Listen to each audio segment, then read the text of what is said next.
Welcome. Go live. We're just checking with the control room. We're just checking. Hopefully we're live, guys. Hopefully we are live and you can hear me and everything is good. Everything is smooth. Come and join in. Get cozy where we've got the RTX 4060 to talk about. Quite a disappointing card if we're looking at the numbers so far, where we've got these, this is coming out of Twitter, but the people that release these rumors on Twitter, they're actually they've got a good track record. And this is the Kimi person and also the Haru Kaze guy. You can go follow them on Twitter. After the stream's done, I'll put their links in the description. And we got an article here that sort of sums it all up. And basically what we got here is an RTX 3070 Ti is competing against this 4060, or they're not quite sure if it's going to be 4060 or 4060 Ti, hence why they call it the AD106. So this is the biggest problem, right? Is that we're getting I guess we're getting a boost in performance, but it's going to cost $499. And this is kind of like where you're getting a 60 class card and it's really starting to branch into what used to be high-end pricing. And by any metric, we're going to look at sort of like where this is going, where I think, and I've criticized this, especially in the previous video that we did, where like I said, Nvidia, you guys really have to sort of put on the brakes here, tell the shareholders, look, long-term, you want to build up customers and keep people in the world of PC gaming because it's going to benefit you when times get better. Right now, as we're pulling up some of those economic charts, and we're going to, like, honestly, guys, I've been sort of getting deep into the economics. The longer I study this stuff, the more I get into it, the better I seem to forecast things in the PC market in general. So I guess it all goes hand in hand. And I mean, you guys are just loving this. Whenever, like, I read the comment sections, people are like, came here for a tech video, and I'm like, loving the macroeconomics. And I'm like, well, that's awesome, because the more we get educated and the more, I guess, we all come together as smart consumers, the more we can just stick it to these brands and say, hey, if you don't have a good product or it's not good value, we're not going to buy it. And so the market, we'll talk about that later, where we're seeing some really bad sales figures, not just from the 7900 XTX, but also the RTX 4070 Ti, the 4080, they're selling quite poorly. At least when we pull up top 10 numbers in Japan here on sales of graphics cards, it's actually quite surprising to see that the GPU market is as it is. Now, keep in mind, Nvidia and AMD are focused more on the business segment nowadays, but that said, these are companies that built up their brands off the back of gamers. So I really I implore, like, I'm sending a public message to Nvidia and AMD on the GPU side of things. Sacrifice the margins. Just tell the guys at the shareholder meeting, look, we need to build up long-term loyalty here. And the only way we're going to do that is drop the margins. In other words, offer better value for money to the customers. That's the only way we're going to do this.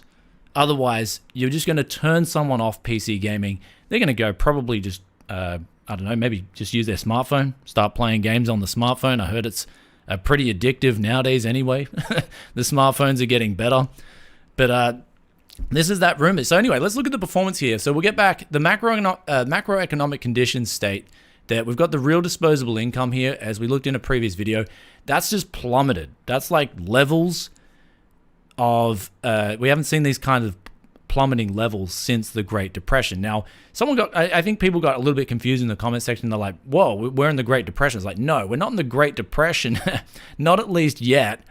But we're going there if these sort of figures keep up in the real economy, where the pace of real disposable income, it hasn't been this bad since the Great Depression. If you see this graph, and this is where they started charting the data, or the data for you guys in the US and Canada.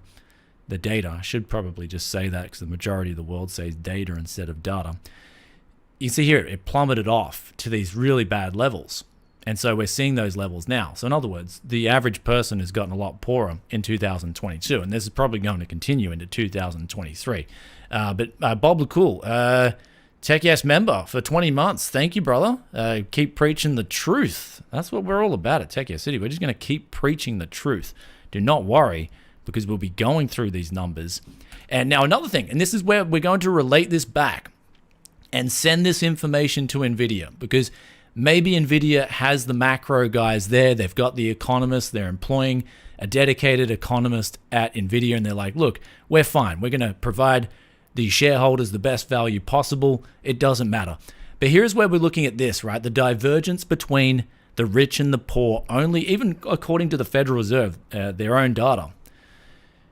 The top 1% of the Americans in the US, they hold a much more of a share than they did a few years ago. So that went from, say for instance, if we look at 2020, went from 30.5% all the way up to around 32%.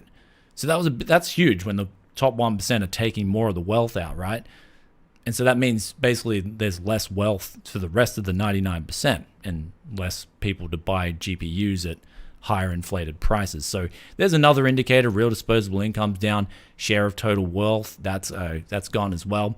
The money supply is going down as well.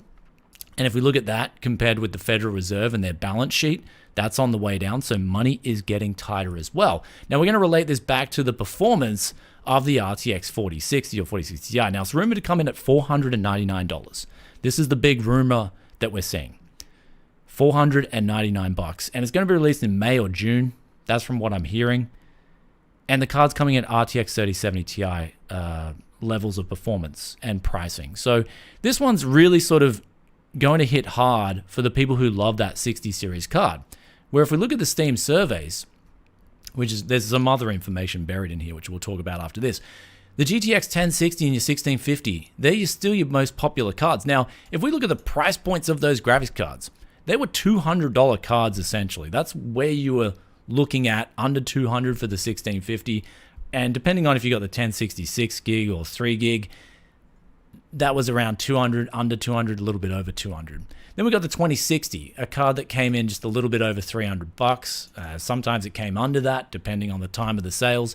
Then we got the 1050 Ti, 3060, $329. But that one got inflated a bit in its pricing. But you can see here, all the lower price cards are all coming out on top, even followed by the 3060 Ti, then followed by the 3070. So basically, gamers want these kinds of cards. They don't want like your 4070 Ti's and 4080s and 4090s. That's irrelevant for the majority of gamers.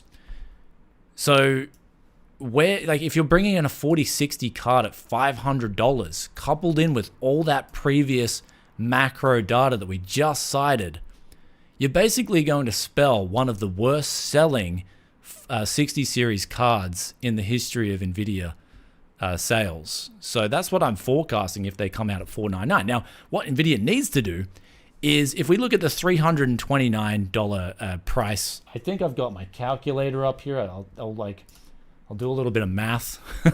We'll get the calculator up. You know, things are getting serious on a Tech Yes City live stream when the calculator's it's just coming out of nowhere. So we'll pull up the calculator here. And also, if you've got some questions, guys, we'll be moving on to chat a little bit later too. So stay tuned. We'll be moving on. And Marco says it's pronounced data, not data. Data. Anyway, here we go right now. The calculator is coming out. So say, for instance, I was doing some math before. If we got 329, right? And say for instance, we do money supply inflation and we times that by 1.3. Okay, bang. So there was there's where your price of your new card should come in at, right? So say, for instance, you got a 4060. Even if we had 30% money supply inflation, M2 money supply, bang, $427. That's like, okay, that's your fair price.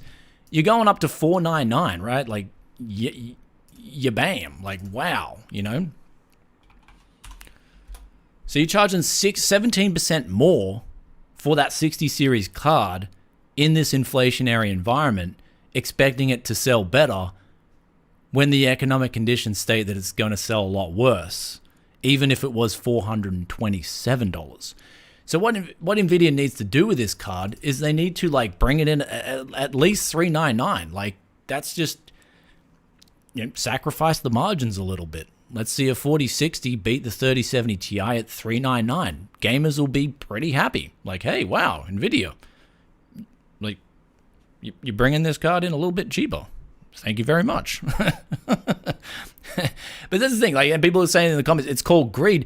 Well, like, there's a way to think of it. Like, I remember this was like the first thing, right? When I went to business school, and this is a good thing, like, that I learned in business school. They taught you, when you're looking at economics and business, a lot of companies will sacrifice long-term profit and long-term loyalty for short-term gains. And this is what I feel is going on in the tech space at the moment. This is what I really feel is going on in the tech space. We're sacrificing, I mean, Nvidia and AMD, they're sacrificing these long-term profits and long-term loyalty and basically turning a lot of people off PC gaming too, with that said, for these short-term profits, just trying to milk the customer as much as possible. So I'm kind of like, I'm a little bit bothered by this when I'm looking at the raw data, or the raw data. I'm just going to say data. You know what? I'm an Aussie, guys. Just put up with it. If you don't like it, just go crazy in the comments. That's what the comments is for. But we got the raw data here that suggests that this card needs to be priced lower. Like, it actually needs to be priced lower. Just by the statistics, just by the numbers, crunching them. And Nvidia is going to then up the price to $499 from $427, right? Monetary, like M2 money supply adjusted. So it's a real worry when this happens. And basically you're going to see like this whole, like, you know, I'm worried because PC gaming, everything, it's like, I love this community. I love talking about new things. I mean, me personally, I'm going to be honest, I love getting the used stuff in as well and make an absolute banger price performance and getting people into PC gaming that way.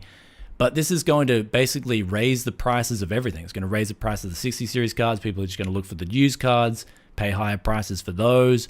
And it's just a cycle that really isn't going to end well until Nvidia then is forced to lower the prices. And at that stage, you've already burnt a bridge that you can't come back from. So it's kind of, it's sad to see that with the 4060. So I don't know, let us know in the comments, guys, what do you think of this card? Do you think it's going to be a ripper?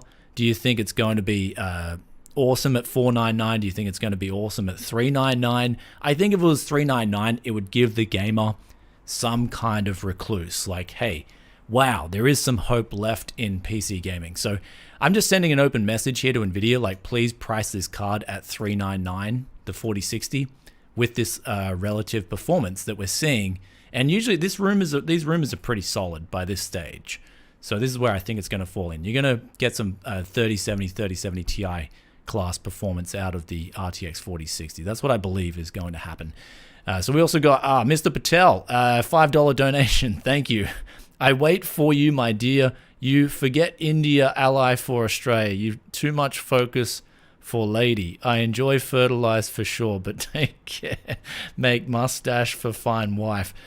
So, Mr. Patel, you got to be at this stage. I mean, I think Mr. Patel's trolling at this stage. I don't know, but thanks for the $5, brother. Like, I think with that comment, you're definitely shown to be a bit of a troll there. So, a lot of the comments are saying, though, you guys in the comments are saying, look, you think this is at $499, it's going to be trash. So, but yeah, I mean, people are saying $399 is expensive for a 60 series card. But again, if we go by those money, we'll go back to this little graph right here, right? I'm starting to see, like, the more I look at things and the more you want a base case for inflation, just look at the M2 money supply. It's that simple. That's your basic, if you're looking at house prices, how much they've gone up relative to 3 years ago. You look at your M2 money supply, and it's pretty much gone up in correlation to this. So the money supply increases, the prices of graphics cards, at least the 60 series card, will naturally increase. That's what I'm sort of, I understand that. And so $399 would be much fairer in this current climate than $499. So $499 is a punch in the mouth. $399 is, yeah, I think it would be okay. So, and I think that's what Nvidia needs to do. And it'd be under that 427 M2 money supply figure of where a graphics card would be priced since 2020. Anyhow, that's the 4060, guys. It's looking like this one is all depending on the price in a nutshell. This one all depends on the price. In terms of CUDA cores, you're getting more CUDA cores than a 3060, and obviously it's on the brand spanking new 4 or 5 nanometer, depends on which one to call. I just call it 4 nanometer from TSMC, and the efficiency is really good. So there's that too. But apparently it's going to have 8 gigabytes of VRAM as well, instead of 12 gigabytes on the 3060. But again, 8 gigabytes is absolutely fine for 1080p gaming. I think that's where this card's going to be targeted, especially with some of these games coming out now that are pretty well unoptimized. They're pretty bad. But anyway, there's that. So we got the next story here as well. This is the next story from the Steam surveys. So we talked about the Steam surveys earlier in the stream, where we were looking at the GTX 1650 being the top card, and also these cards that come around $200-300 just leading the race. These are just leading the race in terms of popularity. This is where I like Intel coming in with their ARC cards and really pricing them aggressively, and also giving the performance boosts on top of that. I think the Intel ARC series really has a chance to do the damage if Intel's ready to take the right strategy that Nvidia and AMD are not taking. So that's what I'm really happy to see from Intel, is that they're sort of filling the gap. They're saying, look, we're pricing the A750 from $249. Hopefully they can get out a card that's $199, and that'll really help out the PC gaming market too. And also, I'm not sure, like, I do apologize if maybe YouTube's doing something funny with the live stream as well, because I'm like watching the feed and it's like going up and down like a yo-yo. So I do apologize. I don't know, like I've got 1 gig down, 1 gig up. So like kind of a little bit funny what's going on with live streaming at the moment on YouTube. But I have noticed some issues both in Australia and in Japan, and that is when I play high definition videos, they tend to lag a lot. So yeah, anyway, hopefully the live stream's good. Hopefully it's coming to you guys crystal clear in terms of video quality and also voice. But on this survey as well, I saw an article where essentially someone was crying about, someone was like whinging about how the RTX 4090 is already got more market share than the 6900 XT, or, and I do say or, the 6800 XT. So, like you can see here, it does have indeed more market share. It's got 0.24% versus I think it's 0.21% on the 6800 XT and 0.23% on the 6900 XT.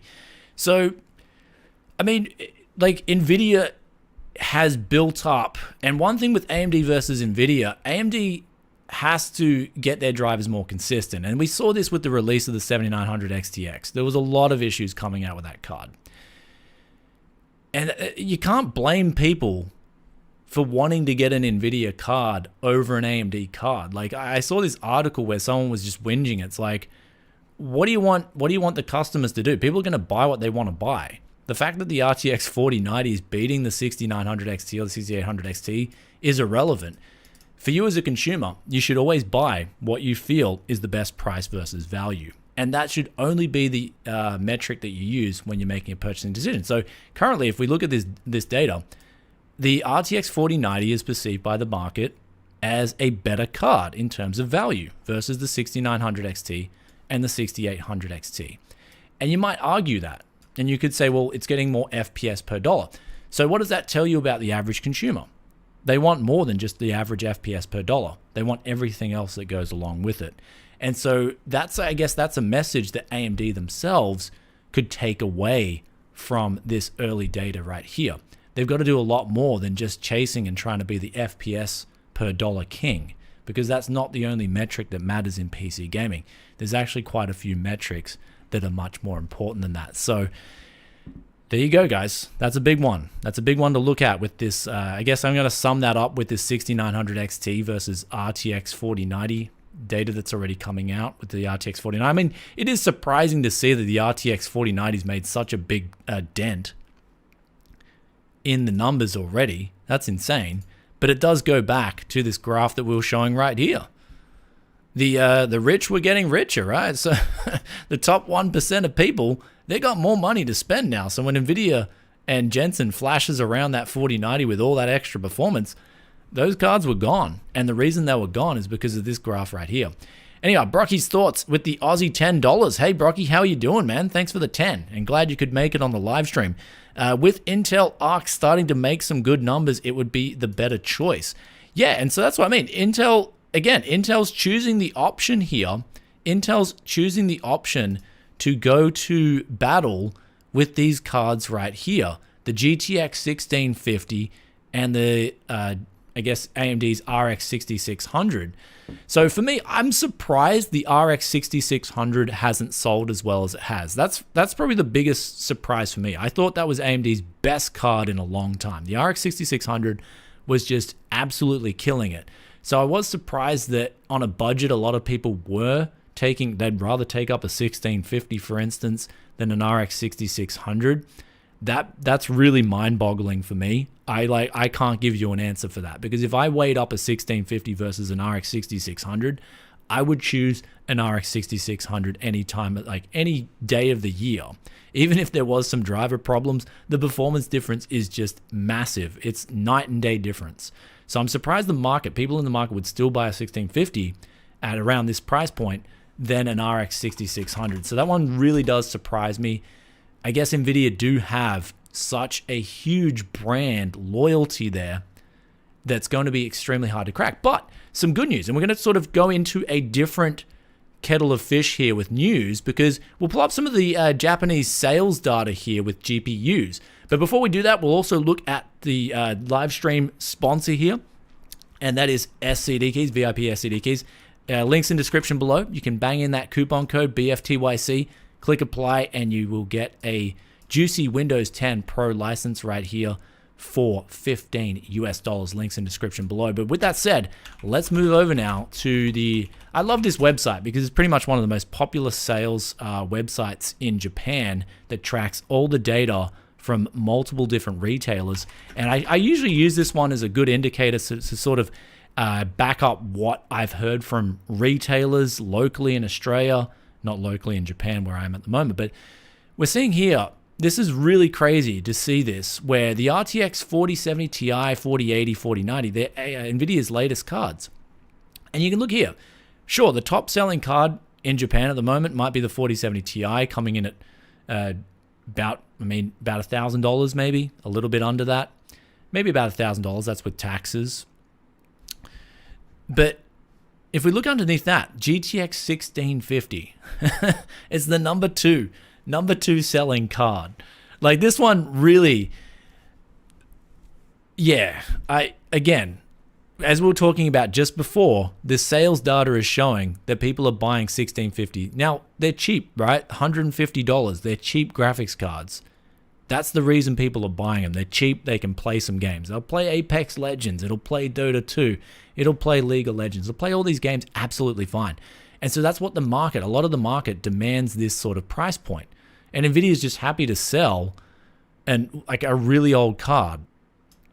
So Nvidia doesn't care that, like, again, Intel, like, make a card that just poops all over the 1650. Or, I mean, AMD, people are sort of like the 6500 XT that got really bad reviews. I would have liked to have seen the 6500 XT be a stronger card, and I think that would be much higher in the list. But the fact that it doesn't have an encoder, it really can affect, and this is the thing, people are like, oh, the encoder doesn't matter. It does. Like, when you're browsing the internet and stuff, if you got GPU acceleration, a lot of that just won't work on a 6500 XT, and so you'll start hearing your CPU fan spin up really loudly, and you'll be like, what? I'm just using the web.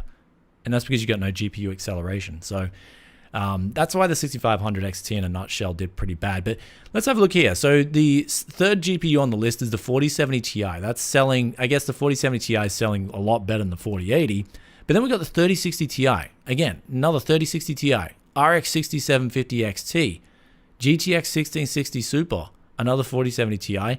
And then Intel's making a pretty sizable bang here at number 9. So there we go. The market likes the Intel Arc. They like the A770 because you get 16 gigabytes of VRAM. But that's really good to see Intel, where previously the Arc wasn't really available in Japan. It's coming out now, and it's actually hitting with quite a bang. So it's in the top 10 GPUs. Like Intel's got one in the top 10 GPUs. AMD's got one in the top 10 GPUs too. But Intel is a relatively newcomer to the scene. So that's some really positive news for ARC.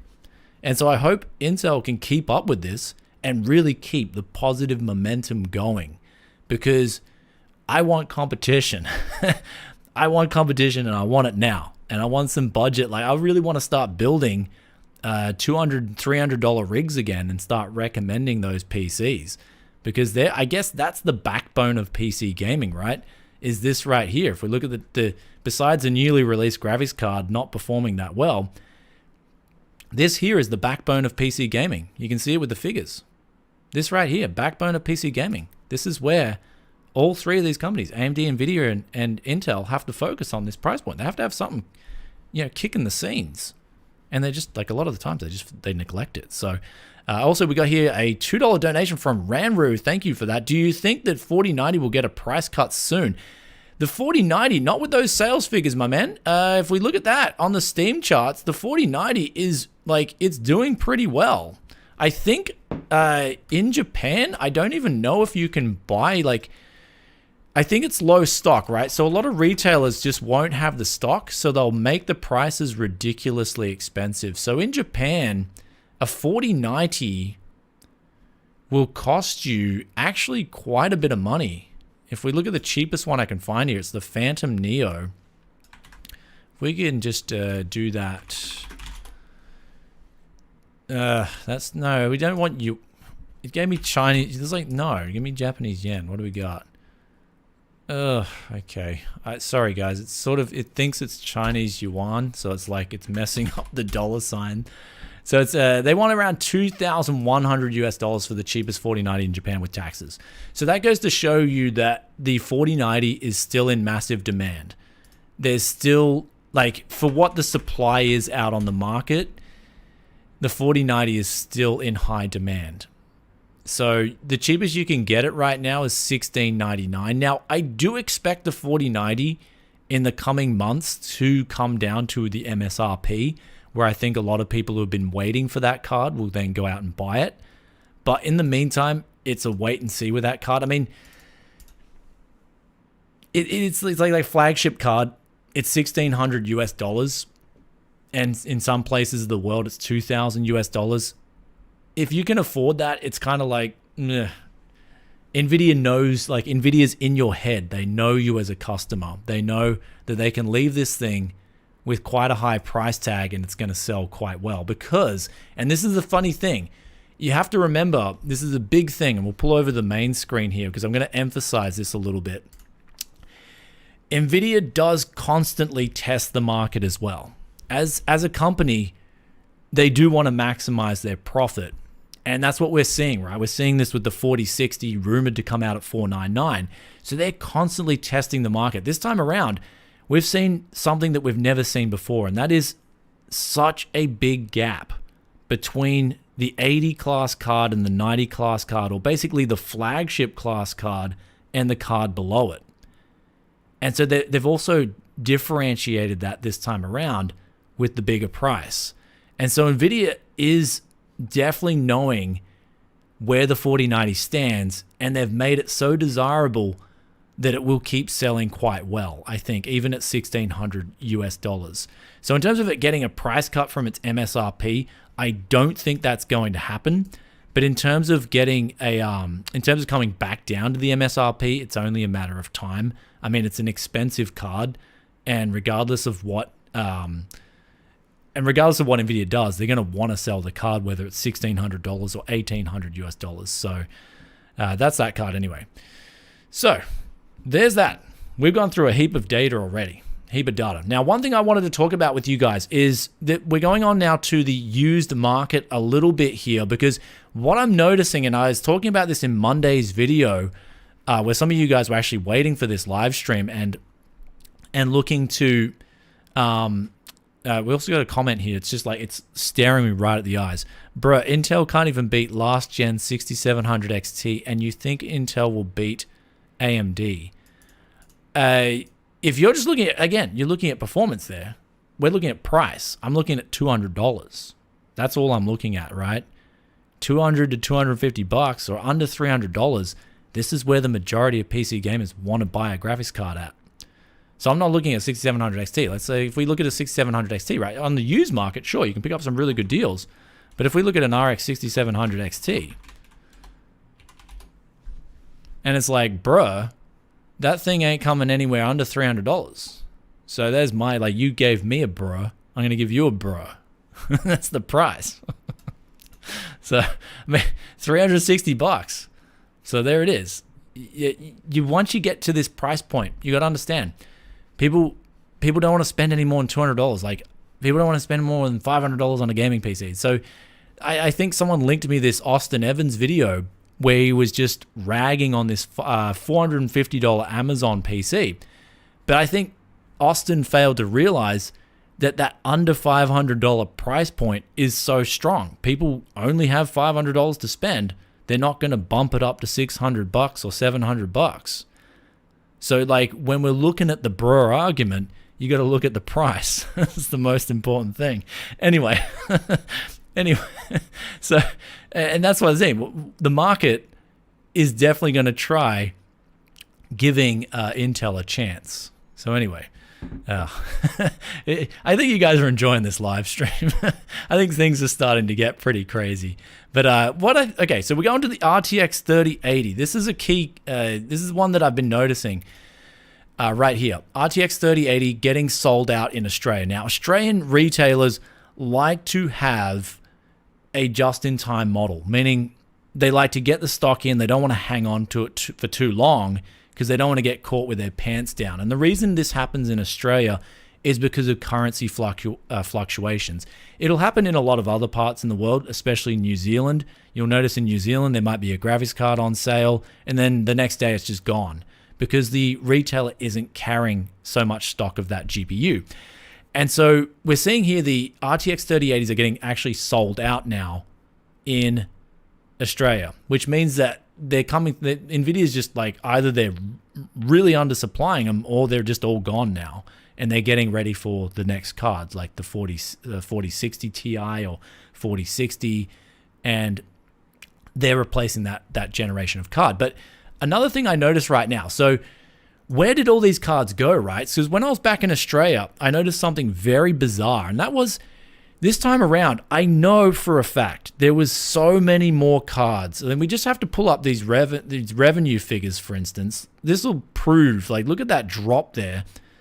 If we look at that drop, it's a very similar scenario. There was so many cards bought up by crypto miners in 2021, 2022. And in fact, I'd say there'll be so many more bought up this time than there was last time because the sheer volume of GPUs was much higher than it was in 2018 in terms of total shipments.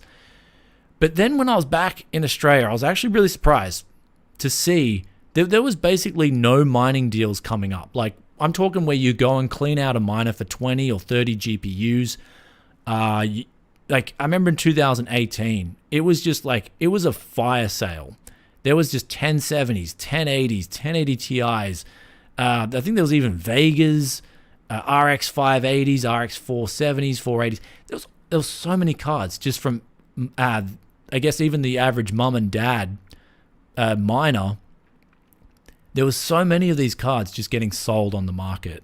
This time around, I've noticed such a bizarre trend, and this sort of relates back to the economics as well, because this can help explain it, right? The share of total net worth going up to the top 1%. Now, a lot of the cards this time around, I feel, weren't sold to the mum and dad investors. They were sold to institutions, and much more than they were ever sold. So basically, this time around in 2020, end of 2020, 2021, 2022, at least the start of 2022, a lot of these graphics cards weren't even making it to the distribution channels. They were going straight from the manufacturer, say for instance Galax or Colorful or EVGA, or maybe, I don't know which. I don't have, like, again, a lot of this is speculation, but a lot of these cards were going straight to these institutional miners. They weren't even making it to the distribution channels. And this is the reason I think this was happening, at least. And when I talk to retailers, They weren't getting any Galax cards at least, but usually there's retailers in Australia that get Galax cards and they get them in quite healthy quantities, but they just weren't getting any of these cards. And so now if we look at this fast forward, there's much less mining deals coming from mum and dad investors on the market. Everyone I talk to as well, it's kind of like you kind of like, hey, yo, where's the mining cards at? Like, I mean, in Japan here, I saw quite a few of these cards in Akihabara in Tokyo and also some other places, some other shops. But when I went back to Australia, I was actually surprised to really not find that many good deals at all, like in terms of bulk. And so a lot of these cards just went to institutional miners. Now, Nvidia sort of slowing down and not focusing on these RTX 4060s and bringing them out faster with aggressive price points, they're giving the X miners at least, they're giving these guys an opportunity just to sit on their cards and slow roll them to the public. And if we look at AliExpress, this is another thing I've noticed on AliExpress. There's RTX 3080s, there's RTX 3070s, and they're just in abundance. Like, these cards are just everywhere. There's so many of these graphics cards, 3070s, 3080s. And I've heard even from, I've actually got to test this myself, but I've heard of some of these cards being sold as new, and they like paint the VRAM chips, but they're really used cards, and they slap a new cooler on them too. So you got to be very careful of that.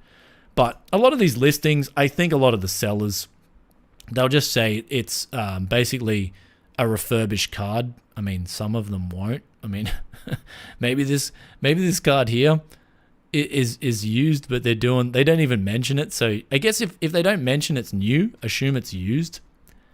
But a lot of these cards are just popping up on AliExpress, which means that not only did a lot of the institutions get the RTX 3080s and 3070s and 3060 Ti's, but they're based in China. And so that was a huge thing. So basically a lot of these used cards are just piled up in China, and Nvidia and AMD are really giving them no reason to push the cards to the market because of the fact that I guess they've got this different strategy where they want to upsell 4070 Ti's and 4080s and 4090s, if that makes any sense. But all we got to do is look at the sales data. You guys, the whole market in general, and you'll probably see maybe sites like Kakaku.com, maybe they'll start getting censored.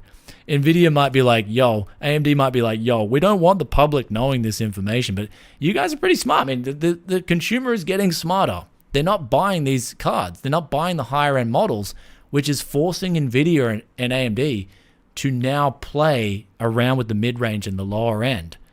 And so sooner or later, you're going to see a crux here in 2023 where you may see a lot of RTX 3080s and 3070s suddenly get dumped on the market. And you're like, where did these cards come from? But at least from the research I'm doing here, from what I speak with retailers, they're telling me that they're not really getting a whole lot of stock in for RTX 3080s and 3070s. They're running out. 3060 Ti's will be the next card to run out as well. And so when this happens, you're basically, there it is. Nvidia better have a 4060 at a good price. Otherwise, the miners are just going to they're going to be happy to sit on their cards and just sort of slowly milk them to the public. And then the people who don't care, they're just going to go out and buy a GTX 1650. There it is. So that was sort of like where the research was going. There's a lot of cards out there at the moment. If you're not seeing deals up in your local market and you're used to seeing deals, especially a couple of years ago, just be patient. They're going to come up sooner or later. It's only a matter of time. Basically, we're in a waiting game right now. So Josh, he became a TYC supporter. Thank you very much. He also donated $1 and $1 with thumbs up. I guess he's loving the conversations. And then will be me forever. Thank you for the 5,000 Japanese yen. This is a yen donation. Arigatou gozaimasu. And enjoy supper after the stream with Little Tech. Yes, man, digging the stream. The little boy, he's actually into Pokemon, man. Like, we're playing the Pokemon card game, and he's figured out his tag team GX combo. It's Pikachu and Zekrom. And he's like, man, he's beating my metal deck. Like, we're going head to head, and it's pretty good. But then I tried playing him on the Nintendo Switch, and he just floored me. Like, he absolutely owned me on this new Pokemon Violet and Scarlet game. He's got the Pokemon down pat, but I got to get him into PC gaming. So I'm going to try and get him off the Switch into PC gaming. But yeah, I mean, if a 4060 is $499, I'll probably just tell him to stay on the Nintendo Switch. It's like, hey kid, don't worry about heading over to PC gaming. So we got here $2 from FMJ. I'm going to buy a Vega 64 for $150. What do you think? Oh, this was actually a good question. Came at a perfect time because we can segue into the next topic right now. And that was an article about trade-in values. So apparently ASUS is offering trade-ins in the UK on your old graphics cards. So they'll give you, for a Vega 64, they'll give you £150. So I guess for $150, a Vega 64, according to this trade-in value, is a pretty good deal. So I picked up my Vega 64, but I'm doing it for testing. I really want to revisit Vega 64. I got a Strix edition in Tokyo for around $150-ish. It was actually a really good deal. So I'm going to revisit that. But I mean, around $150 is fair. But keep in mind, the Vega 64 is getting a bit old now. It's a different kettle of fish. You definitely need to undervolt it. It's one of the most popular, I guess, the most susceptible cards to getting big results from undervolting. So you really need to do that. Undervolting Vega 64. But here's the values here. If you've wanted to trade in a GTX 1080 Ti, don't. Sell it to the public market. ASUS are absolutely undercutting you significantly on a 1080 Ti. 1650, yeah, they're really undercutting you on that 1650. They're going to give you more for a 1060 than a 1650. So I guess if you've got a banged up 1060, it's not bad. But then they're giving you the same money for a 1070. So like some of these prices are okay. Like if you had a Vega 64, trading it in for £150 is not bad. Like you're actually getting a good sort of deal there. But then if you look at some of the other cards they're trying to give you, what they're trying to give you in trade-in, it's abysmally bad. Like the 1080 Ti, like, are you serious? £130? Like, wow. And then we've got the 1650. You could turn around and sell that easily for much more money on the market. And same with the 1650 Super. So, yeah, like they're trying. And anyway, 2080 Ti, yeah, £300, a little, like that's kind of, I mean, depending on what you can get the cards for. Yes and no, but I mean, some of these, like the pricing here, I guess someone just sort of, I guess they just got some young intern to bang up a price list. And like, yeah, this is what this looks like. It looks like a total bang job of a price list from ASUS and what they'll trade in. But in terms of Vega 64, not too shabby. Not too shabby. So, whew, there we go. Big tech firing is there. So, Tech City, we'll actually go over to Q&A as well, because I was going to show you guys another story, but I guess there's some really hot questions coming in right now, so we'll jump over to the Q&A. We got big tech is firing their own customers en masse and have way less money to spend in these ultra expensive GPUs. This is all just stupid, and they'll have a crash coming in the next years. Yeah, so I'm on the fence. Like the longer we'll go back to the economic data here. We'll pull up. Like, this is my favorite one. This is just the assets under the Fed, right? That one's going down. Basically, quantitative tightening's in effect, but not only that, interest rates are ridiculously high in the US. I'm not going to say ridiculously high because in the past they've been much higher. But if you look at the debt levels versus, say, the 1980s when interest rates were much higher versus now, you've got over fourfold the debt, I think it is. So an interest rate now at, say, 4.5%, in ways you could make that equivalent to an interest rate of maybe 18-19%, like, because debt's 4x, which is huge. So basically the economy at its current standpoint, it's just got a crash. It's on, like, literally the wheels are just falling off the bus and the bus is sliding along and there's the cliff's edge and you've got no wheels, and the Federal Reserve is essentially just taking away the brakes too. So this bus is just heading towards the cliff. And I mean, it might be slow motion, so it might take like 6 months or whatever, but this bus is just going to fall off the cliff, and that's going to be your economic crash. So that's where we're heading. That's, like, again, they can pivot all they want, but inflation's still really high. So yeah, we're in for a real we're in for a real rough 2023, fellas, as evidenced by the real disposable income. So yeah, it might be time to stop the smashed avo in the morning and stop the cafe lattes. If you get your Starbucks latte in the morning, you never know. You might be better off getting a Nescafe from your own little Costco. Buzz that thing in and save 5x the money. So we also got here a $10 donation from Legion Gaming. Thank you very much. It's not much, but I appreciate the channel and everything you do, man. Hope all is well. Thank you for that donation. And all is pretty well. Like I did wake up this morning, and I think because we went out to dinner on Friday night with one of the missus's family, and then the kid had the COVID. He had the C19. And then me and my son, we woke up this morning. So that was on Friday. We woke up this morning, and I was like, I got a little bit of a headache. He's like, I got a little bit of a headache. And we're like, okay. I shrugged it off. So I think at this stage, like, yeah, I'm doing really well. But I don't know. Maybe I got C19 and I didn't even know it now. So, I mean, I've caught it a few times already. So I think you catch it enough and your body's just like, hey, what's up? Yeah, this guy's drinking green tea. He's got grapefruits hanging in the morning, got the magnesium supplements in the diet. Man, this body is doing really well. Don't worry, fellas. And also, sometimes I take a bit of vitamin B to charge the brain as well. So there we go.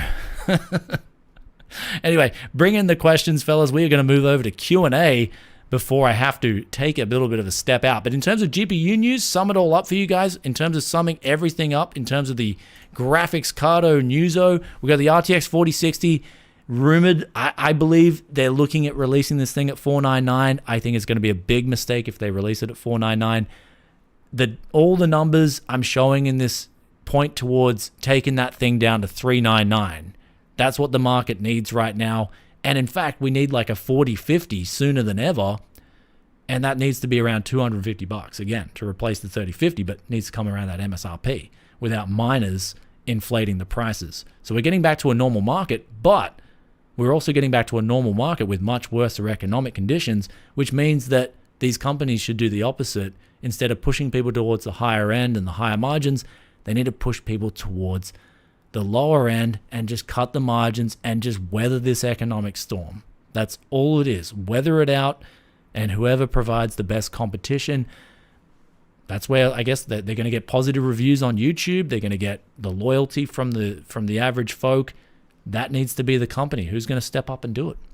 And that's that one in a nutshell. In terms of sales data, it's backing this up as well. The 4070 Ti and the 4080 and 4090, they're not really selling well at all in Japan.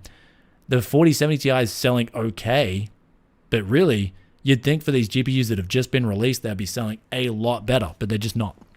So that's the situation right now. And then we also looked at before with the Steam data data. I mix, man, that one's going to haunt me forever. Data, SATA, data. We looked here with the Steam data, and it was the RTX. People want the cheap GPUs. This is what it is. So this all backs up what we've been saying before, and people still prefer Nvidia over AMD a lot too, where the older generation cards are just not selling that well on the Steam surveys.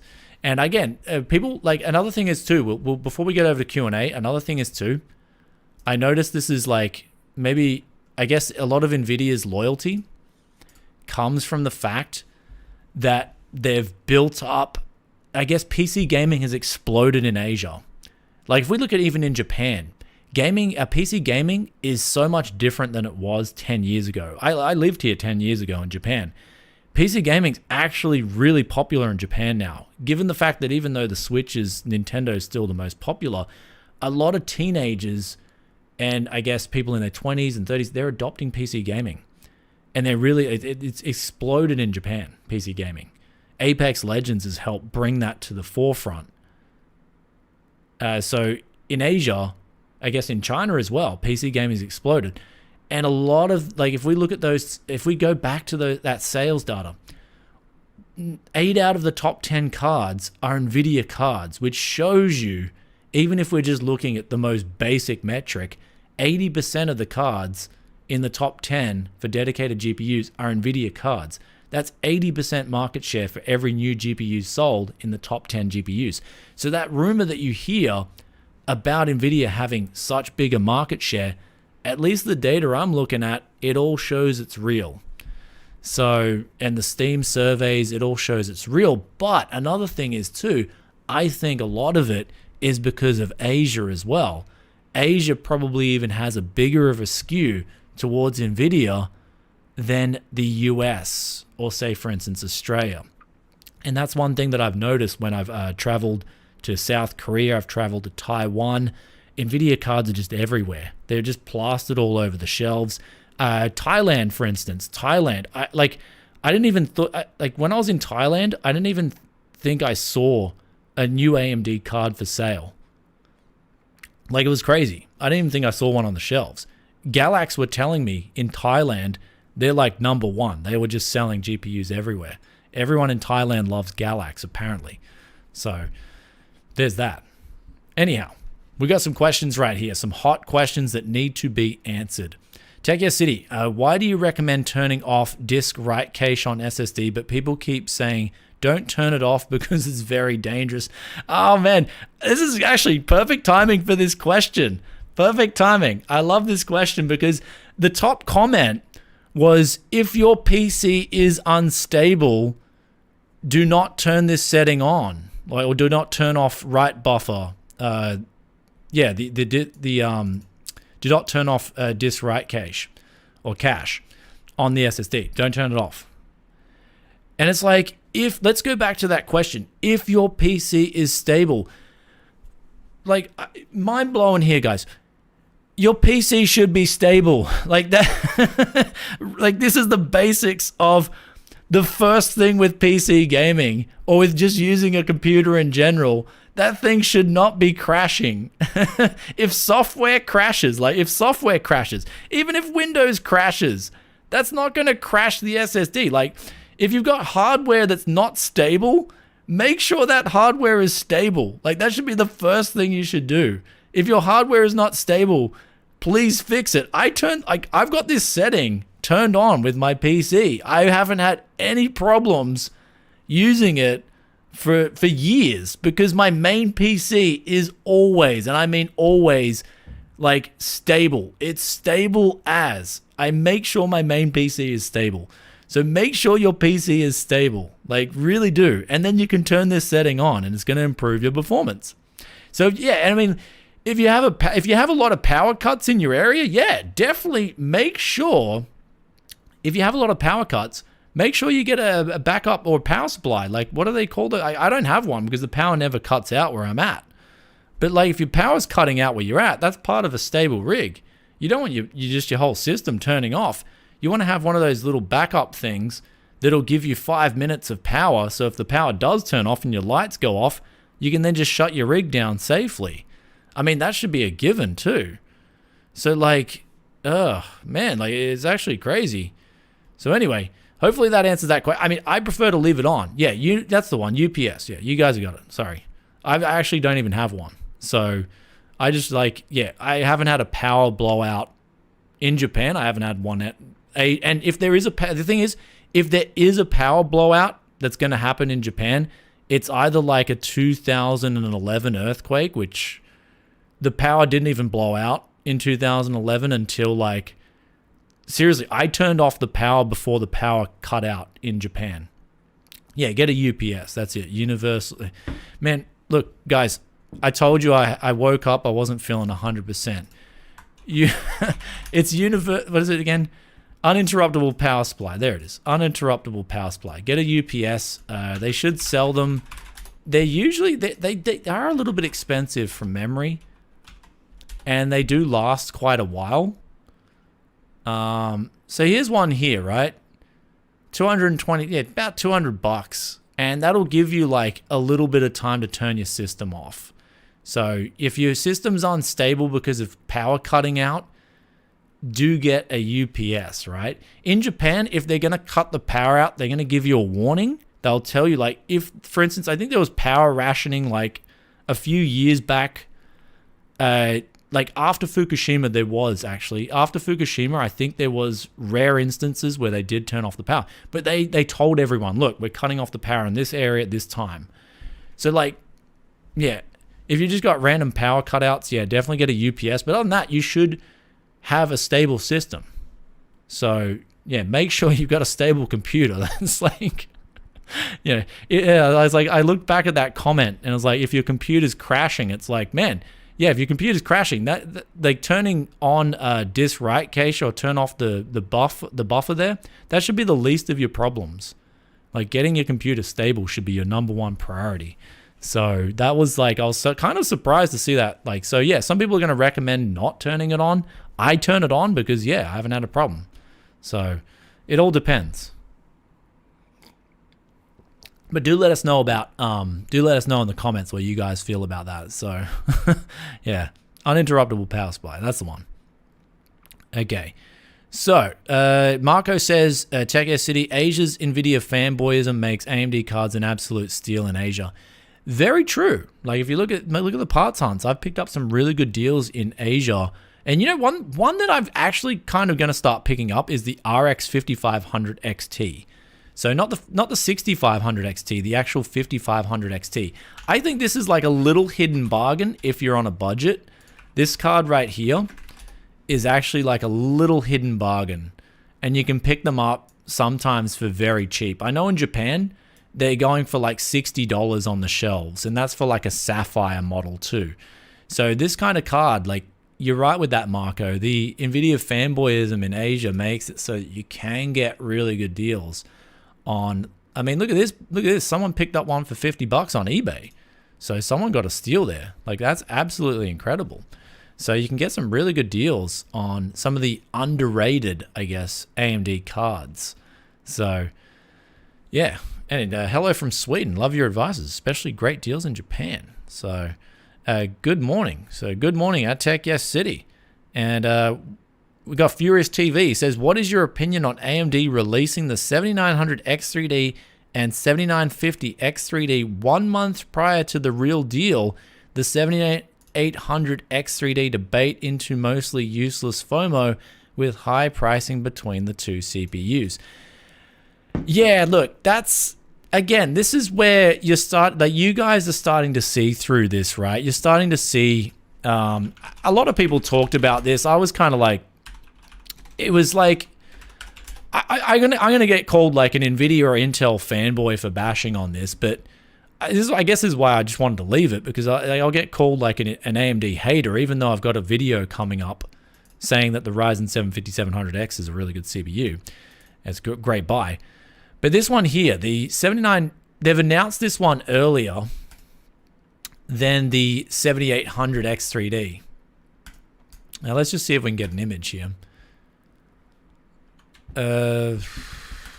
Release dates. No. Here we go. Easy. Look at that. There we go. Right here. All right. This is where we're going down to. This one releases, in April. This one's releasing earlier. So they're releasing the higher priced models to basically upsell you a CPU. Now, if you guys didn't know, AMD, Intel, they make a lot of money on the silicon. Like, I think Tech Potato did a really good video breaking down how much it actually costs AMD to produce this silicon, right? And get it on a CPU and get it out in a chip. So they want to upsell you to this and this as much as they can. Now it's just desperate behavior again. It's like I'm looking at this and I'm like, man, is it like, oh, we've got to make as much money as possible. We've got to make as much money as possible. This is what this reeks of. It just reeks of desperation. Like 7000 series already didn't sell too well. And you know why it didn't sell too well? Because the motherboards were so expensive and you forced people to go with DDR5. When 7000 was first released, DDR5 was actually quite expensive. It's coming down a little bit in price since then. But AMD, Start giving people options. And I think me and Wendell, we spoke about this a lot on the last live stream. If someone doesn't want to pay $600, if someone doesn't want to pay $600 or $700 for a CPU, they're not going to pay that in this environment. The consumer's smarting up. Like basically the dumb money's left the building in 2021. That money's going and buying some dog coins. That money doesn't exist anymore, AMD. It's gone. Like the ship sailed. There it is. It's gone.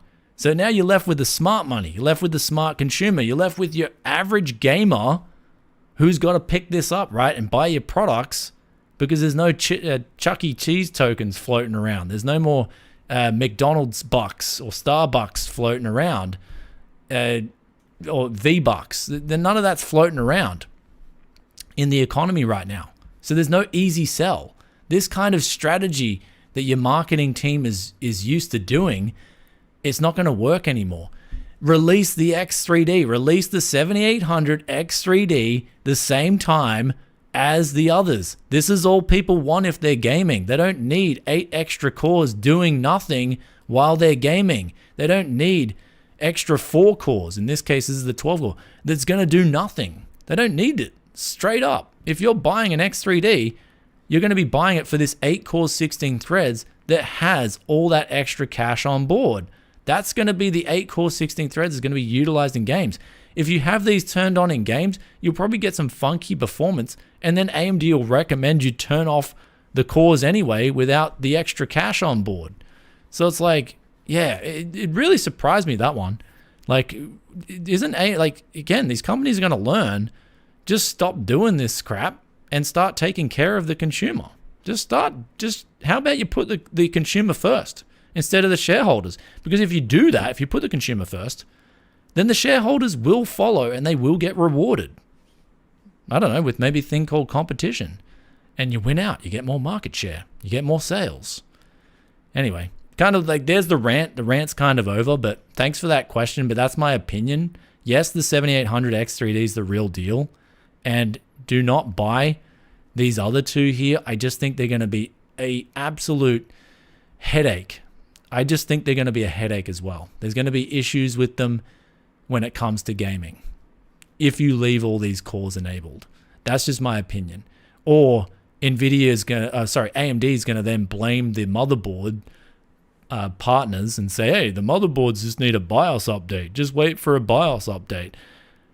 And so, yeah, it could be just back and forth and whatever. I don't know. Anyway, $700 and $599, and when all you want's this one here, the 7800 X3D, yeah, just wait for that one. Don't even bother. I mean, I guess the good thing about the 7950 X3D is when it's released, you're going to see the reviews just cut off half the cores, and then you're going to say, hey, this is how a 7800 X3D is going to perform. So at least you'll know in advance, a month in advance, you're just going to get an early screening to how the 7800 X3D is going to perform. So I guess that's the positive that you'll see out of that. So, yeah, but it's going to provide, like, the 7800, and people are saying it's going to, like, Furious, you're saying it's going to provide 90% of the performance. I mean, in multi-threaded applications, it's not going to do as well, but for gaming, it's going to perform, like, exactly like a 7900 X3D or 7950 X3D is going to perform. At least when we're looking at 0.1 and 1% lows, which is all that matters. Like, at this stage, if you're getting 900 FPS in CSGO, you're not looking at the 900 FPS anymore. You're looking at the 1% and 0.1% lows, because that's really what's going to matter, especially if you're a pro gamer as well.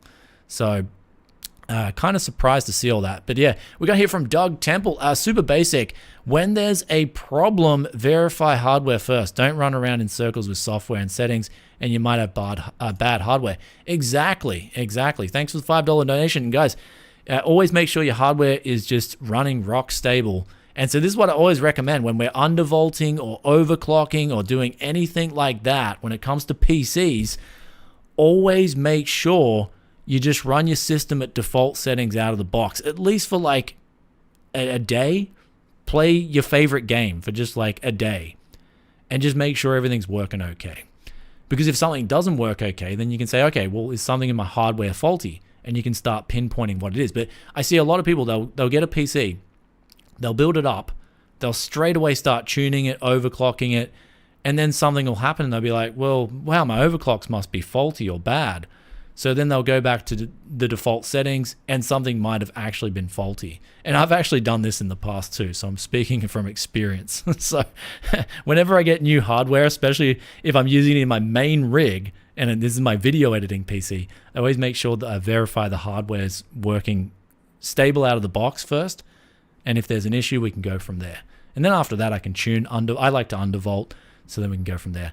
So we got here from Inner Conflict, Tech Yes City. Apparently the schedule in Windows 11 is supposed to drive the 7900 and 7950 X3D with the split core to cache architecture, like E-cores and P-cores on Intel. Windows 10 won't be good. Okay, that will be interesting to see. That'll be interesting. So hopefully they can do it. But I mean, at the same time, when it comes to direct gaming experience, I think it may have the ability to affect gaming. I don't know. It still does come down to the firmware on the CPU and also the CPU architecture. So, like, you got to remember, there was no 5950 X3D. So there was none of that. Like, so they didn't release that CPU. So just saying, it's a first for AMD to do this. So if there is problems, don't be surprised as well. So I'm actually expecting problems with the 7900 X3D and 7950 X3D, because the 7900 XTX, that was just an absolute mess when that released. So I'm like, okay, statistics is on my side, which is, I should.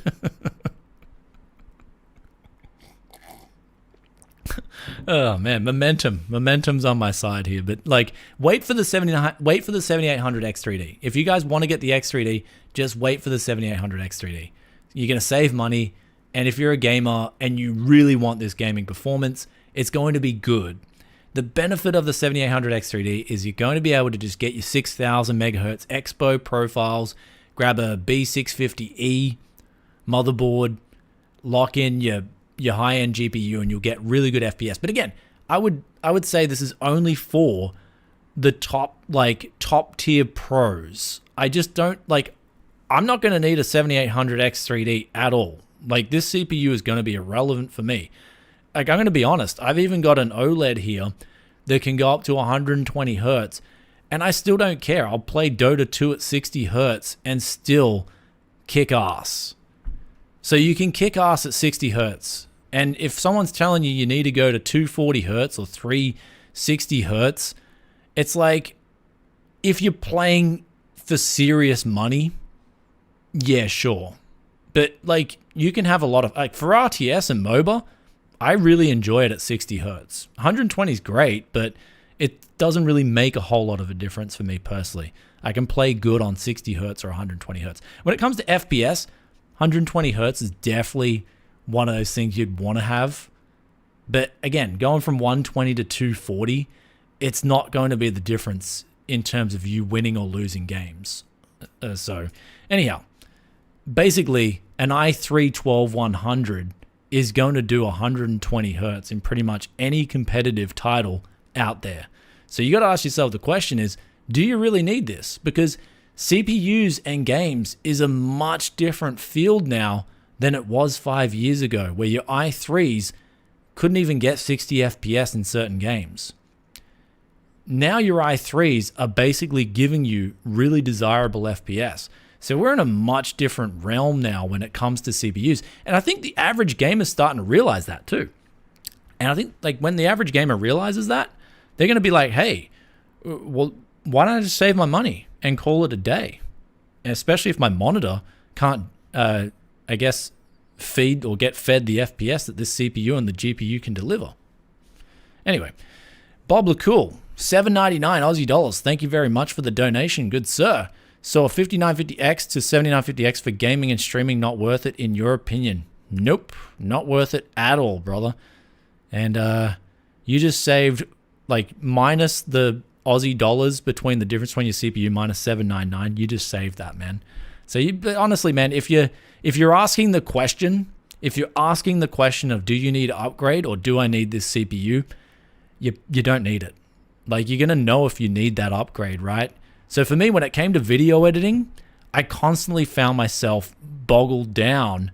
So I always need the latest cutting edge CPU when I'm video editing in Adobe Premiere Pro. Now, Adobe Premiere Pro is a bit of a mess. It always has been.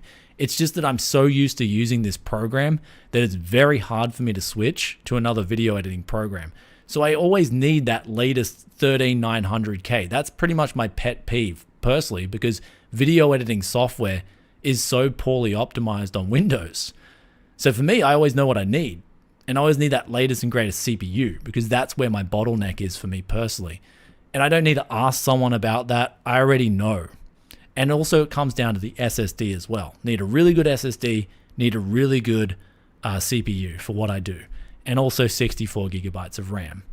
And so I've needed that, and I've found that over the years, that's what I've needed personally. But when it comes to gaming, man, i3-12100 would be all that I need. That would be me and done. I might have an i5-12400 if I wanted to, say for instance, stream with the boys or something one time and have Discord and all that open and have some shits and giggles going on, but that's about it. So, So we got here more macroeconomics and analysis. Yeah, we did a heap on this stream, brother. Hope you guys enjoyed it. I mean, the data's all pushing towards this year being a bit of a blunder, not just for the tech scene, but also we will go back. One thing we will go back to actually that I noticed. I don't know if I pulled it down. Here it is. Here it is. Actually, we'll pull it up. Sorry, my voice, man. Been talking for ages now. Hate to say it, but the alternatives for Adobe Premiere Pro are much better. Aren't much better. They're all a mess. Yep. Thanks, Ghost of M. Thanks for giving me that affirmation on live. Take Your City Sandblocks games use more CPU or GPU on 1440p 27-inch monitor. Depends on the game. Again, depends on the game, dude. RTS games, like I think it's City Skylines. Greg was telling me that game uses a lot of CPU. A lot of games with, I guess, a lot of real-time physics as well will use up a lot of CPU and heavy shadows as well. So it depends on the game, but ultimately, yeah, basically just. But at 1440p, it's going to be more GPU. I guess. What's the word I'm looking for? More GPU reliant than it is CPU. And then 1080p is going to be more CPU. So. I tell you, City, I'm still using 8700K and I'm fine with it. That's exactly what I love to hear, man. Exactly what I love to hear. Are you going to make a video about overclocking the monitors, like increasing the refresh rate from 60 to 75 or above? And what would be the longevity of that monitor when overclocked? All depends on the heat. So if you're overclocking a monitor, something you should do, I can make an overclocking video for you guys on monitors, but something you'll want to do is turn down the brightness. Believe it or not, don't run if you're going to overclock a monitor, do not run the brightness at 100%. That's just like the heat. The heat is the killer, guys. And I'll say this once again. It's not just PC parts. Your monitor, heat's the killer too. What's the killer for OLEDs? Heat. That's what burn-in is. The OLED, the actual LED itself is getting too hot, burns out. Should be burn out, not burn in. Anyway, yeah, so if you're going to overclock a monitor, you just use the control panel, Nvidia or AMD. They have it in the control panel there, and then you can go from there and overclock that. But make sure you turn the brightness down on your monitor. Also, we got here from Elysian Gaming from $9.99. Thanks for the donation, brother. I think the 7800 X3D will still lose in some games to the 3900K overclocked with 8000 megahertz DDR5, but for normal users, it will be faster. Yeah, I mean, again, I've got to wait and see the results. I think some people, I've heard some people say 20 to 30% faster. I did laugh when I heard that. I was on my Twitter feed. You just got to wait and see. And it'll depend on the game as well. If we look at the 5800 X3D, even versus say a 13600K, similar price points, they were trading blows. It kind of depended on what you were looking at. Overall, I think the 5800 X3D edged out the 13600K, just with regular clocks and not too aggressive memory on the DDR5 side of things. But overall, the 13900K, 8000 megahertz, man, yeah, that thing's going to absolutely kill the benchmarks. That thing's going to be chart topping. That's some huge speeds on your DDR5. So yeah, just wait and see with that one. I mean, at the end of the day, though, it's just literally going to be It's like how I'm going to give you guys an analogy of how I start seeing these like upper echelon CPU battles. It's like you've got these two dudes at the gym and they've got these biceps now that have gone beyond that nice level. You know, you see someone flex, say for instance, you see like Chris Hemsworth in Thor, he flexes his biceps and you're like, man, that looks pretty good. Now, you've gone past that realm, right? You've gone to this like the Ultimate Warrior level where the biceps are just massive. But then you've got like these two dudes in the gym. They're both comparing these super massive biceps. And then one's like got bigger top bicep part. The other's got bigger triceps. And you're thinking like, I'd be looking at it. I'm like, man, what are you two guys doing? Like, who cares, bro? Like you both like what, you know, so I guess you've got people who will care about it, but the majority of people just won't care about these FPS differences because they're already in the realm of the average person doesn't need that. And I'm guessing the average person doesn't need 28-inch biceps or 29-inch biceps or maybe even 30-inch. I don't know how big a bicep can go, but this is like, that's the analogy I think of. It's like these two gym junkies comparing the sizes of their biceps and triceps with each other. And that's where we're going with the 7800 X3D and the 13900K. So, the Ultimate Warrior, dude. How do you know about the WWF wrestler? We're gonna go on to macroeconomics, but you guys keep coming in with some awesome questions. So the Ultimate Warrior was in that Nintendo wrestling game when I was a little kid. I played this wrestling game and it had Bret Hart. He was awesome. It had the Ultimate Warrior in it, and I always loved the Ultimate Warrior was like the best character to pick in that game. Everyone wanted to pick him. So I always remember that name back from that Nintendo wrestling game I used to play. And yeah, Ultimate Warrior's OG, man. So yeah, if you don't know who the Ultimate Warrior is, you got to look him up, dude. Yeah. So, but yeah, that's the thing. So then if we're going back to CPUs, is the 13900K the Ultimate Warrior, or is the 7800 X3D the Ultimate Warrior? That's the question for you guys in the comments. But let's get back to this macro here. And this is one thing, like if we look at this right here, look at this, share of the total net worth held by the top 1%. So this is basically the really rich people in the USA, right? Look at this drop, right? If we look at this drop from 2000 to 2003, you look at the stock market. That's when the dot-com bubble burst. And you see the top 1% lost 3%. So they actually gave back 3.5% of total net worth back to the other 99% of the public. Same thing happened in 2008, the GFC. They lost roughly 3%.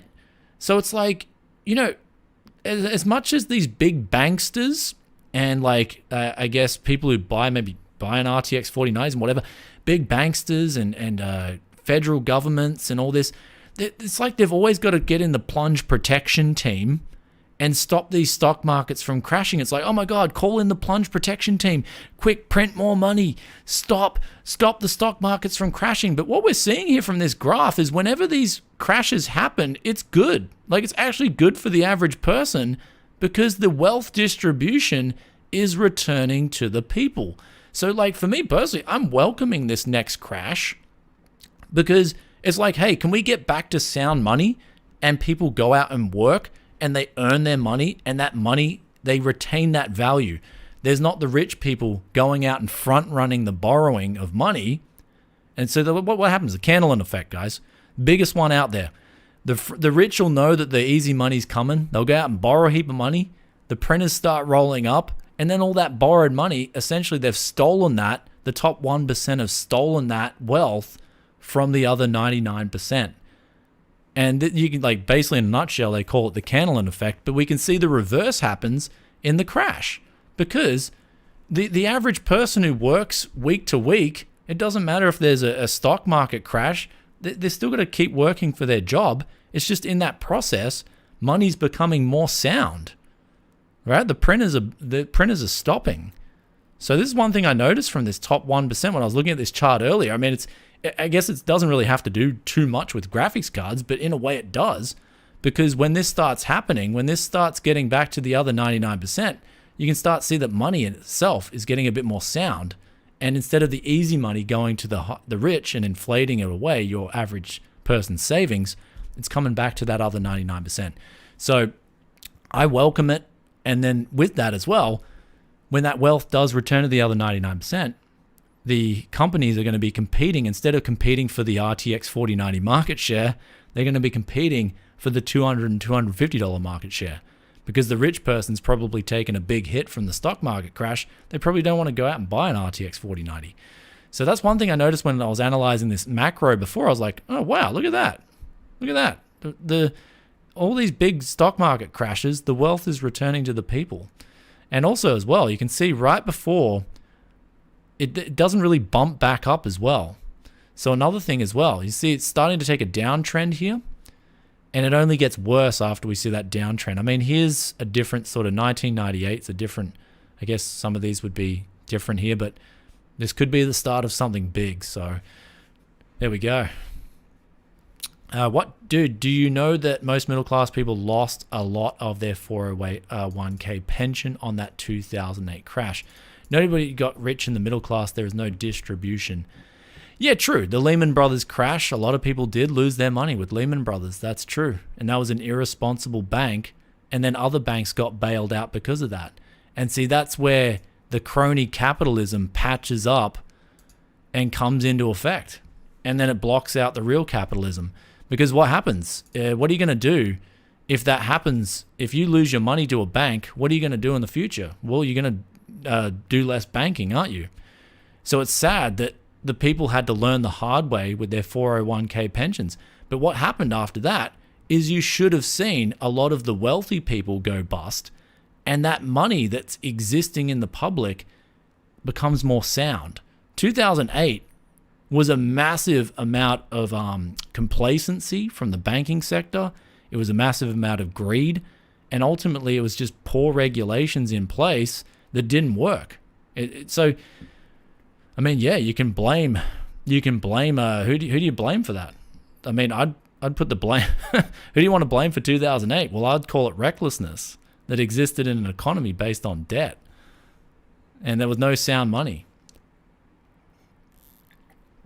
Have sound money. Bring back a sound money standard. But all I'm saying, like when I look at this graph, all I'm saying is, if you're looking at a general aggregate total, recessions are when power comes back to the other 99%. That's what these numbers are showing that.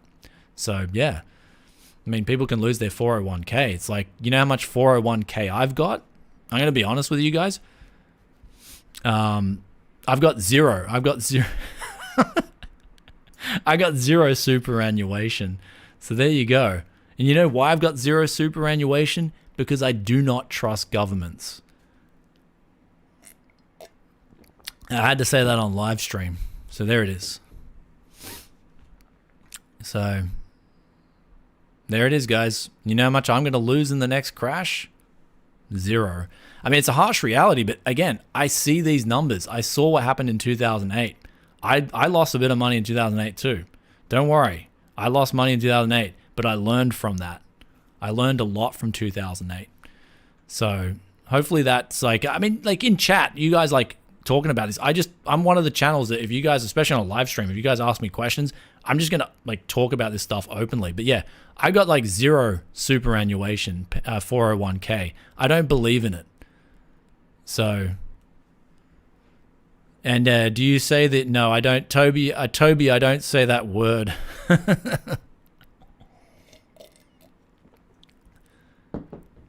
Tech City, don't you think they will have a huge problem on the next gen GPUs with what they are doing, bottlenecking it all to sell the previous gen?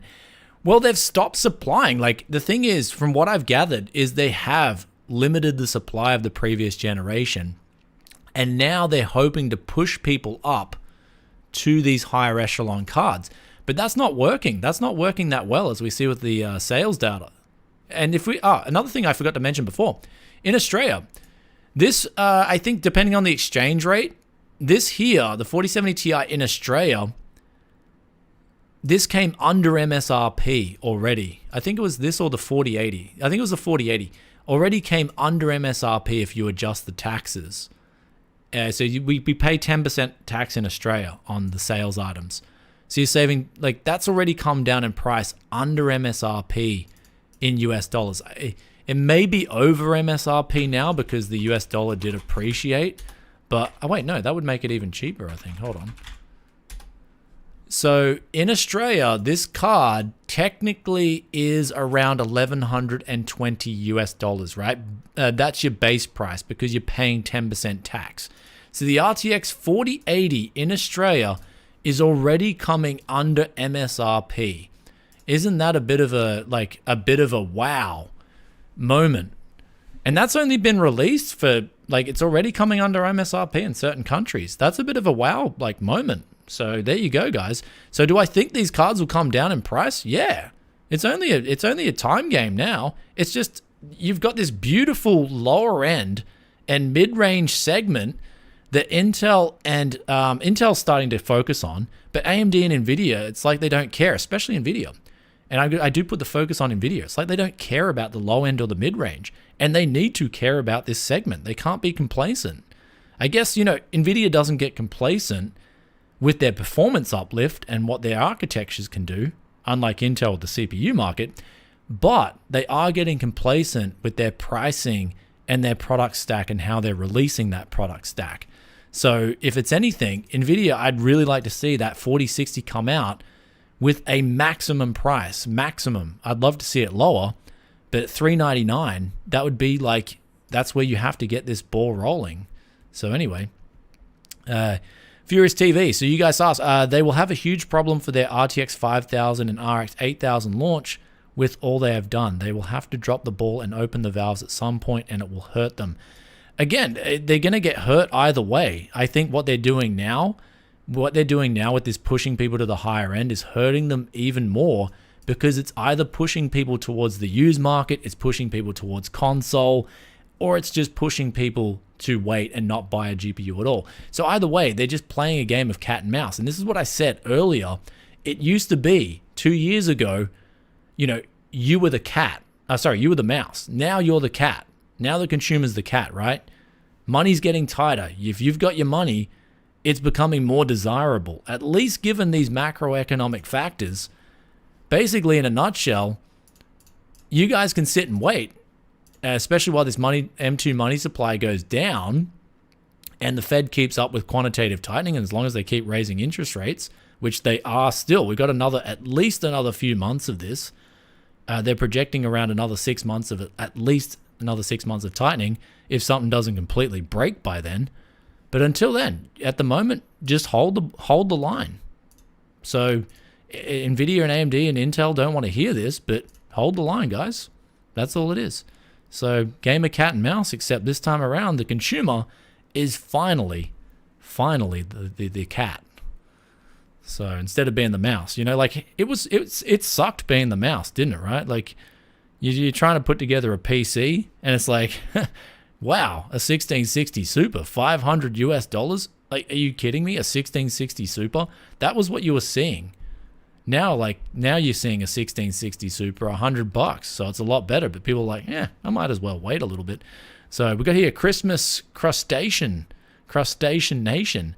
Take a city, but Brian, the good times are here. Crypto is never going down, right? Yeah, I remember that one. Remember how much crap I copped in previous live streams when I was saying crypto was going to go busto? But also there was another article I read the other day about crypto and how the price of Bitcoin's being propped up artificially by the whales. So be very careful about that one. Especially if you want to buy crypto going forward, be very careful. I don't think we're anywhere near the bottom. So do you think that a forced market crash before it gets worse will change this trend? If the market completely crashes, guys, if the market completely crashes, like, you're going to see GPUs get really cheap, especially these X miners that may get nervous. And especially if you see Nvidia then start to react and start to focus on mid-range. So Captain Colonial, $5 Australian. Thank you for the donation. Congrats on the success. Moore's Law is dead. Is that MLID podcast? Been tracking well? MLD? Seemed to be friction during the podcast. 7900 XTX predictions. You were right in the end. Oh, you're talking about the Moore's Law is dead podcast. Yeah. Yeah, you know, I came out and just said that. It was funny. Tom messaged me behind the scenes and he was like, yo, why is that podcast doing so well? So he messaged me. He's like, why is the podcast doing so well? I think we were doing it was Moore's Law is Dead and Tech Yes City on his podcast. And I was like, man, I don't know. Like, maybe people just found it really interesting. Like, I liked the contrast. I was kind of just more like, just focused on sticking to what I stick to. He was sticking to rumors or leaks and stuff like that. And I'm just like, I'm a guy who doesn't have really any leaking friends in the community. I just look at the numbers. I read what people are like at presentations. I just sort of, the calculator correlates what's going on. And yeah, I just thought it was going to be a 1.3x affair with the 7900 XT. And I just stuck to that. And I called that on that podcast.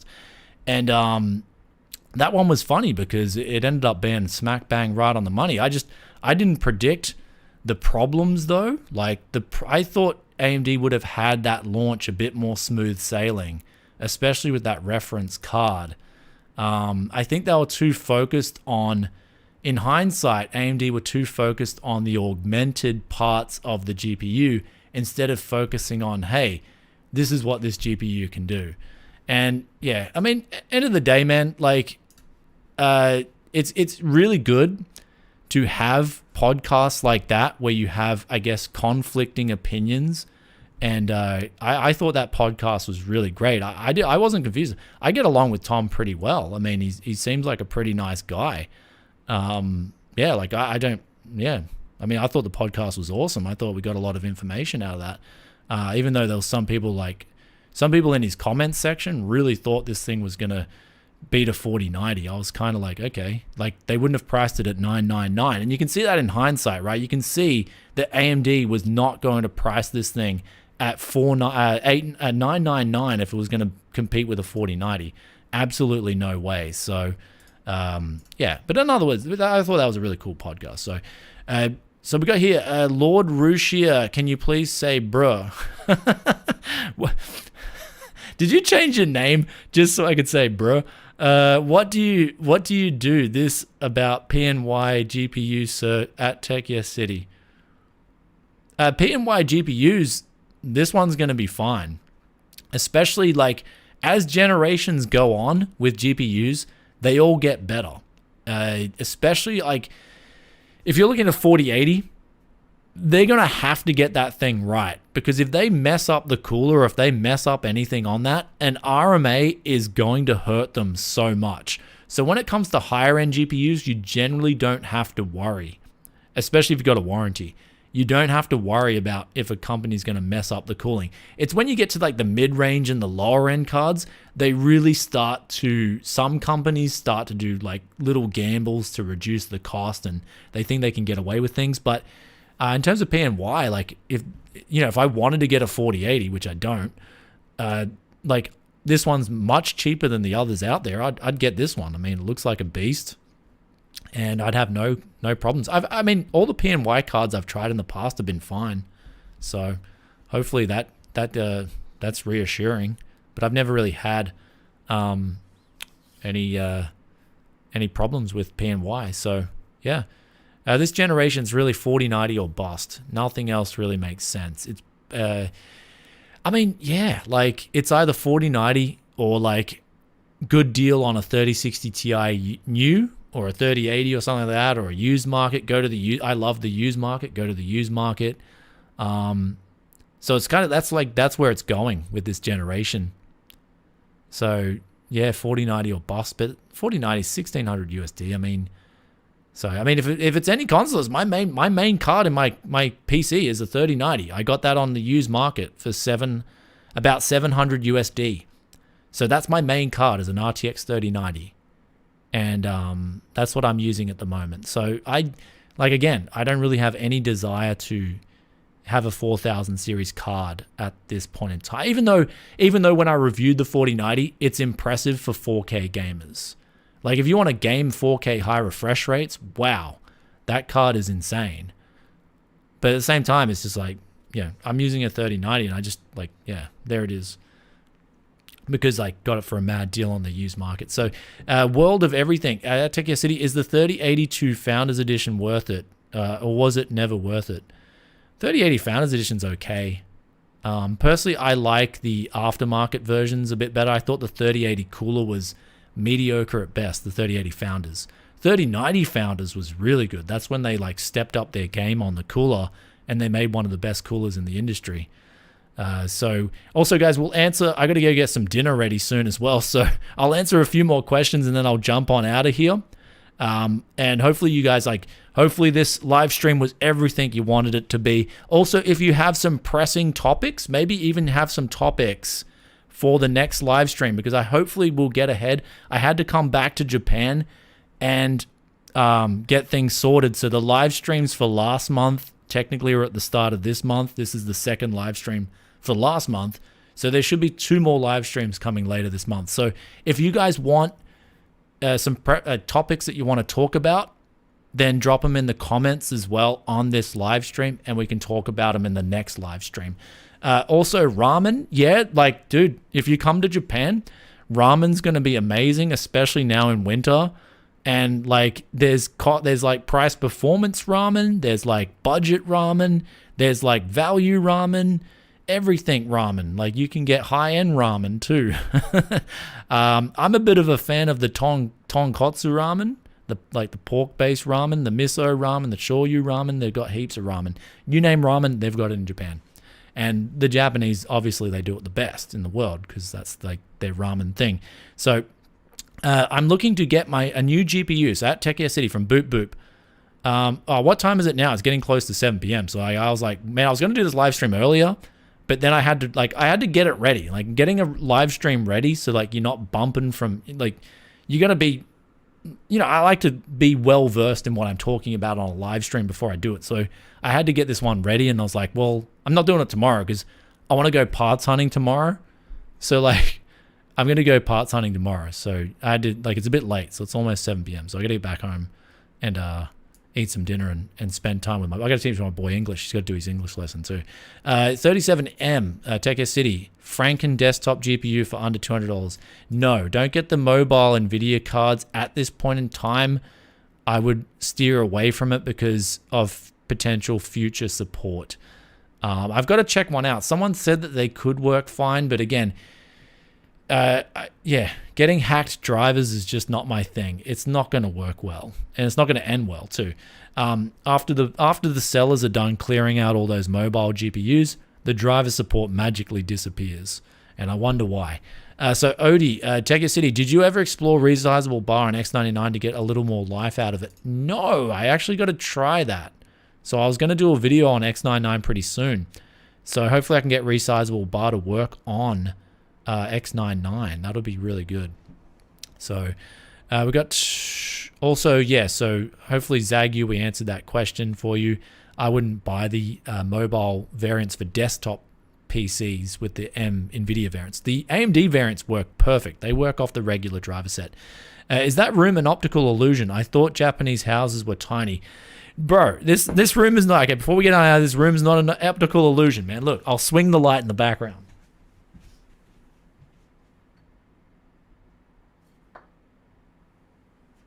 Okay. Not an optical illusion, man. This room is real. I have done it up to make it look pretty good, as a nice room for warm, especially when I'm using a computer. I like to have this warm. I guess that light's going to trigger some people now that it's moving. So you got this warm light, warm feeling whenever I use my computer. And so that's what I want people, I'm going more along the warm feeling. Warm headphones, they sound warm, bass, mid-range, no treble. And also the orangey colors in the background. That's where I'm at, man. I'm going to become an interior designer. That's where I'm going to go. And my experience banging up a bang job wall for a YouTube set. That's my experience. Actually, that like, I'm getting triggered by that light now. Just a second.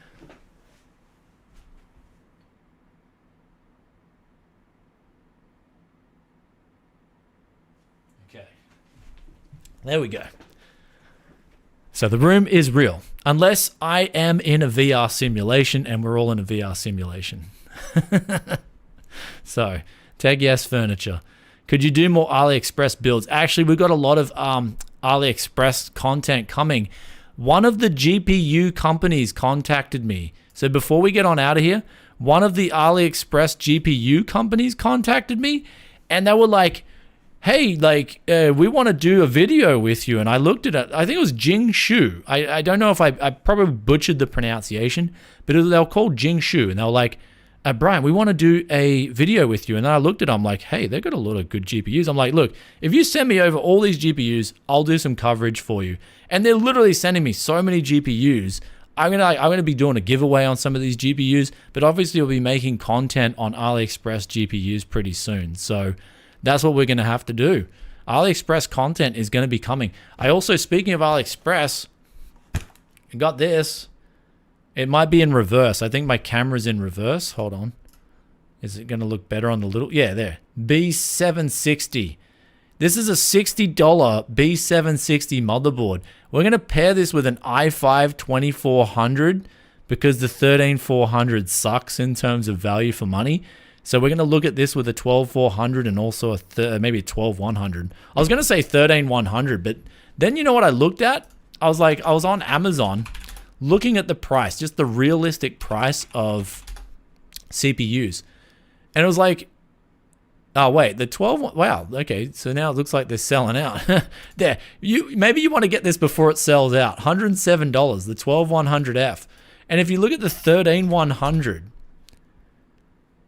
like, what is this pricing? Oh, wait, there we go. You're paying $25 more. So, okay, that's come down in price. Thank goodness. But yeah, the other day I was looking, there was such a big price discrepancy between these similar 13th gen and 12th gen CPUs. It was actually pretty bad.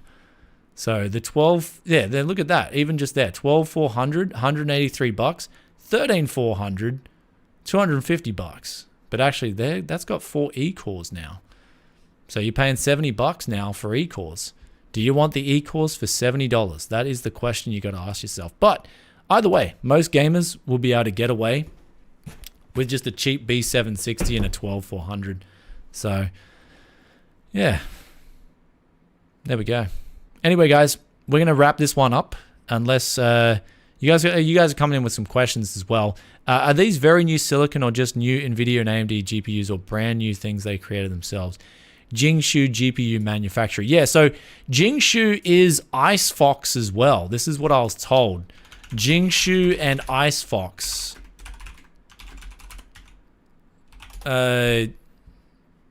I can't really find anything on them, like any details. I'm gonna have to ask them in the email before I make the content.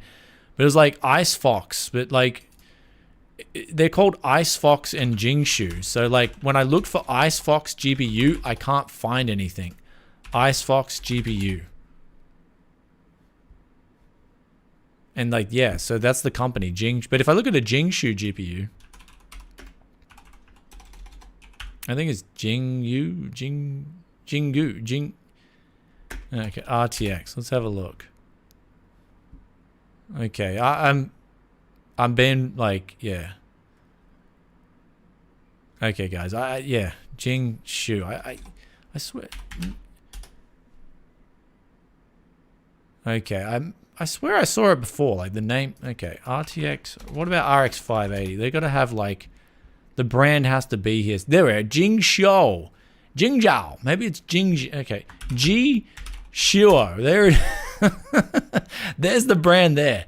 So they got like 2080 Supers, and I mean, they're coming in like globally. It's not a bad price. Like really, some of their prices are decent if you just don't want any hassles for deal hunting. But what I'm keen to check out is, so they're saying it's 99% new, but we all know it's not. Like when you've been used for mining, it's anything but 99%. But Anyhow, I'll be checking out this brand right here and seeing if it's any good for you guys. So stay tuned for that. That's going to be a bit of content coming up soon. But anyway, JRI Tech, welcome to TYC. Thanks for becoming a supporter right before we closed off the show today. And yeah, I've got to really get going. Otherwise, I'm going to get like, you know, it's going to happen.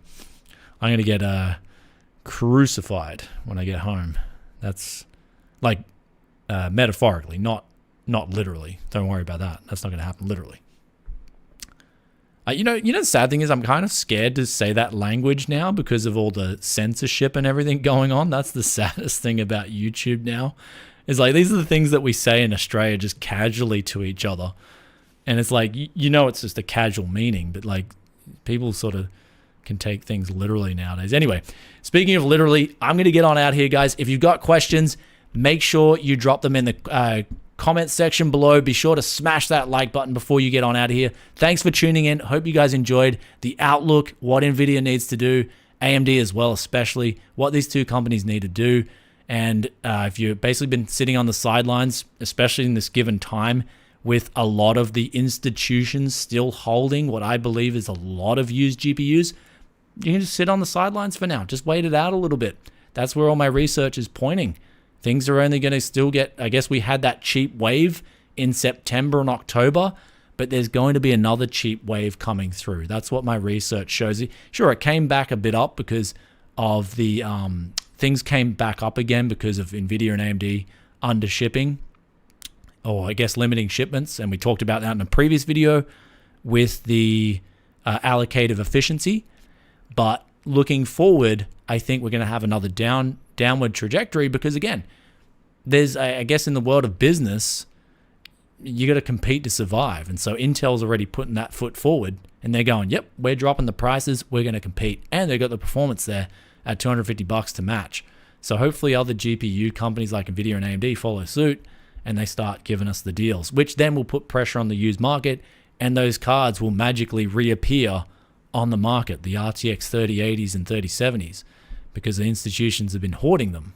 Anyhow, guys, tune in, hit that like button, drop a comment, topics about next stream. Love each and every one of you guys. Thanks for tuning in, and I'll catch you in the next tech video very soon. Peace out for now. Wait, peace out. Pizza's out. Pizza's out for now. Bye.